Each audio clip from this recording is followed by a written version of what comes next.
Everybody, this is Dream, and today we have a 6-game NBA slate for the main slate, and then we also have a 4-game college basketball slate. Before I get started, can you guys smash that like and subscribe button? We did great yesterday. Hopefully we can continue that today. Let's go ahead and get into the NBA slate first, then we'll do college basketball.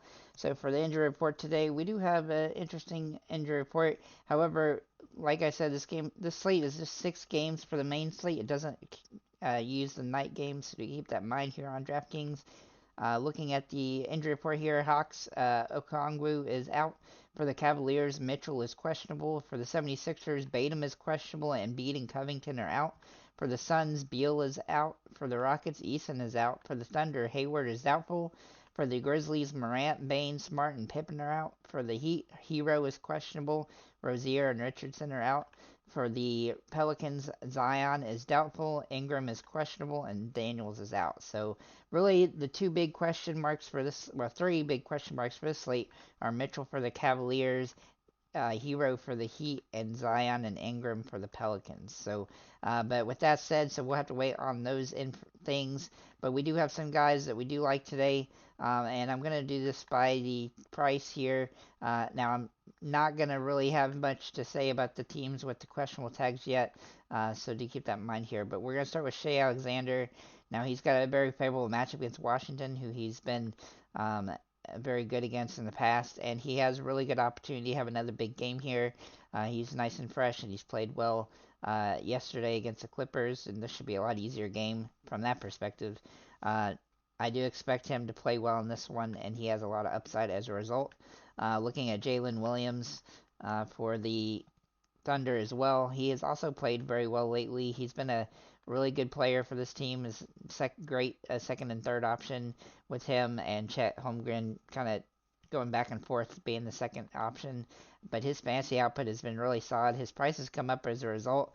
But he does have that 40 fantasy point upside, which he's been hitting a lot lately. So he does draw some good utility here. He also dominated Washington the last time they played.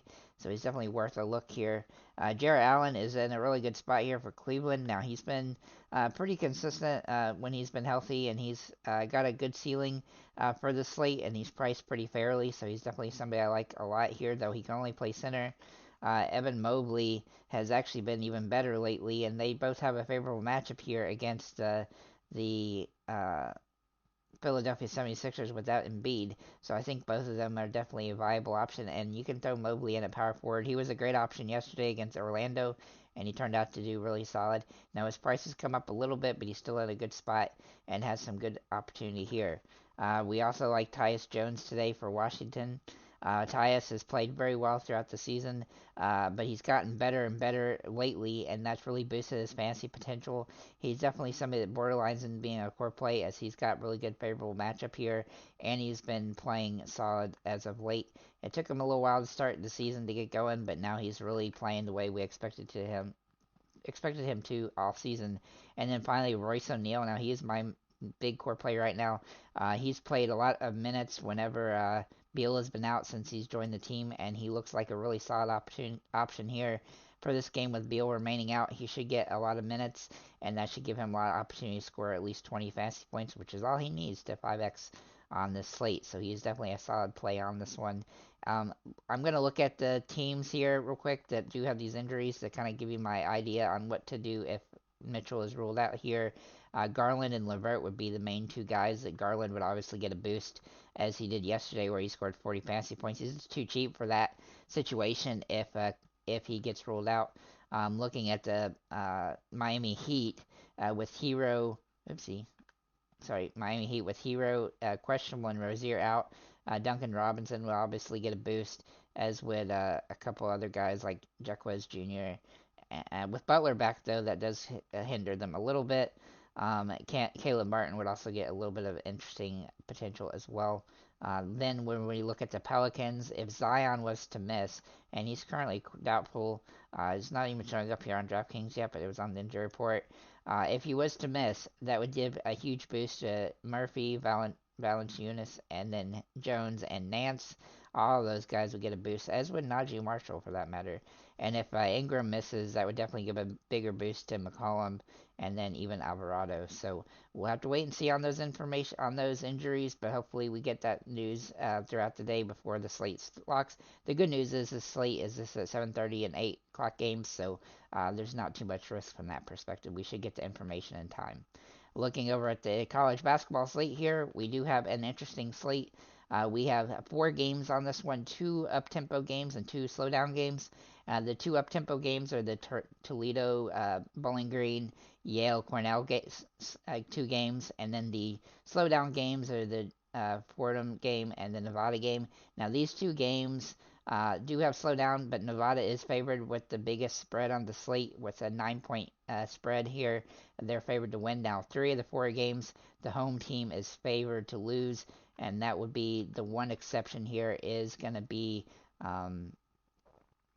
actually, all 14, sorry. Well, the one exception is Cornell. They're the only home team that's favored to win today. All the other games are favored against the away team. So overall, I do think this is an interesting college basketball slate. We do feature a couple games that all 4 of these teams. I'm sorry, I keep messing it up. All 4 of these games, there we go, have played each other before, and they have similar results to their spreads. Toledo beat Bowling Green when it was at home for Toledo by 16 points. Yale actually beat Cornell by 2 points at home. Duquesne beat Fordham by 9 points at home, and then Nevada beat San Jose State by 30 at home. I don't expect Nevada to win by that many, but I do expect Nevada to definitely clear that. So we do have some good plays for you today, so let's go ahead and get into it here. We're going to start top to bottom in price ranges, and Wolf is going to be the overall top expensive play of the slate. He also has the highest ceiling of any player on the slate, as he can score over 45 fantasy points in this one. However, he does carry some risk, but if we look at the matchup here, he scored 41 in the last time he played them. He's got nice potential here. He only needs 34 fantasy points to pay off, so he's definitely in play, though he's going to be somewhat risky as he's the most expensive option on the slate, and he doesn't have he's definitely going to be hard to roster as a result of that. Looking at some other options here, Marcus Hill for Bowling Green is in play today. He has some good upside, and he's got a pretty safe floor here and a high ceiling.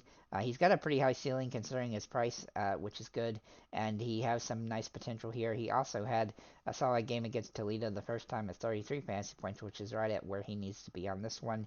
He's also been scoring over 20 regular points in quite a few games in a row before the last 2, and I look for him to continue that kind of trend here, trying to get to 20 points. He shoots the ball a lot. His field goal percentage has been lower the last 2 games, but I expect him to bounce back in this one where it's going to be a high tempo, not much defense type of game. They will look at AG for Bowling Green as well. He also has a similar ceiling as Hill. He's got a little bit lower floor, and he's virtually the same price, but he's also played well against Bowling Green the last time. Against Toledo the last time they played, though he only scored 20 fantasy points. He did get some peripheral stats, and he does manage to get some rebounds and stuff most games. This game should be a game where he should be able to get some rebounds, so I do like his potential here. He's definitely a contrarian play, though, for this one, and he's definitely what I would call a GPP play only. Looking at Moss for Toledo. Now, Moss has been pretty consistent lately, averaging over 30 fantasy points a game, which is what he needs for this game, and he's also had a really solid game against Bowling Green the last time out. Again, this game definitely has a high scoring total here, and Toledo is favored to win this game, and they have the highest total on the slate by by a few points. So I expect them to be a viable team to look at, and Moss is definitely my top play from this team as he has the highest ceiling and a safest floor of the players on the team. Looking at Cochran for them as well, he also carries that nice potential here. He also had a monster game against Bowling Green the last time they played, and I look for him to continue to play well, though he's a little bit riskier and has a lower ceiling than Moss does. He's got a kind of a tighter floor to ceiling at 26 to 34, and he needs 30 fantasy points to really pay off here. So he's a little bit risky today, but he's definitely got some potential on this slate. Then we're going to look at Manon for Cornell. Now, Cornell is favored to win this game, and it is a high-scoring game as well. And he's honestly the best team player from their team right now. He's got a high ceiling. He's got a much higher ceiling than some of the other $7,000 plays, and he's got a pretty safe floor for this game as well. In the one game against Yale, he also scored 35 fantasy points already. Though that was a little fluky, as he is a scoring guy only mostly, so he definitely carries some risk. He definitely has some pretty good upside in this matchup, so he's definitely worth a look, especially at a high-scoring game like this that's going to lack a lot of defensive up effort. Then I have two core plays for you. One being Sam Towns for Bowling Green. Now he definitely has some potential in this one. He's hadn't played very many games this season. He's been hurt, and as you can see, he has only played one game in the last uh, month, with the exception of a game where he played 8 minutes, and then before that he only played one game before that. But he seems like he was healthy in the last game, and so we're gonna roll with him as a value play, even though he definitely carries some risk. He has some potential here, as he has had some good efforts early in the season when he was playing quite a few minutes, and he definitely has the opportunity to play over 20 minutes in this game. He'll definitely have a potential to pay off. And then we're going to look at Jake DeMichael for DeQuinson, Duquesne, excuse me. He has played pretty inconsistent throughout the season, but he definitely draws some potential at this price point, as he's been playing more minutes lately, and he's drawing more upside as a starter, and so he's definitely in position to play here and do a decent game. If he doesn't get into foul trouble, he'll definitely have that potential to pay off here. I did have one other guy I wanted to mention as well. Let's see if I can find him here real quick.